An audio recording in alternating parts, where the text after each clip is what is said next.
Breaking news. Israeli officials say they expect the release of hostages to begin Monday morning, as former U.S. President Donald Trump prepares for a high-profile visit to the Middle East aimed at cementing a fragile peace deal between Israel and Hamas. Sources close to the negotiations say the exchange is set to begin within hours. Dozens of hostages held in Gaza are expected to be freed under the first phase of a U.S.-brokered ceasefire plan, a moment families have waited for since the October conflict began. In Tel Aviv, hundreds of relatives of the captives have gathered in the hostage square, holding candles and photographs. Many have refused to leave the site until their loved ones are safely home. "We are counting the minutes," one father said. In Gaza, the situation remains tense but quieter than in previous weeks.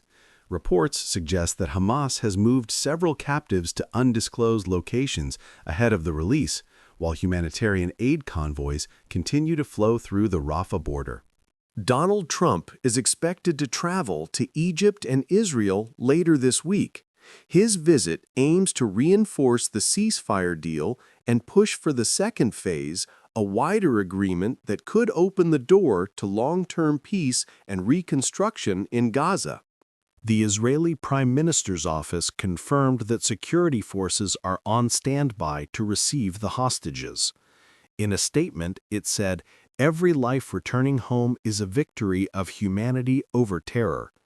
But officials warned that any violations could derail the fragile truce. World leaders have praised the breakthrough. The United Nations called it a crucial turning point, while European and Arab nations offered to support post-war reconstruction once the ceasefire holds. Cairo is once again at the heart of diplomacy. In northern Gaza, families are beginning to return to destroyed neighborhoods. Amid the rubble, a few small shops have reopened, and children can be seen playing in the dust, fragile signs of hope after months of despair. When the release begins, emotional scenes are expected at Israeli hospitals and border crossings. Families, soldiers, and medics are preparing to receive those freed, some of whom have been held for over a year. Across Gaza and Israel, millions will be watching live.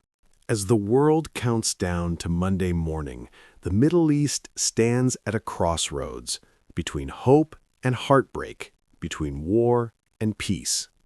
Trump's visit may shape what happens next and whether this fragile ceasefire can finally bring an end to years of bloodshed.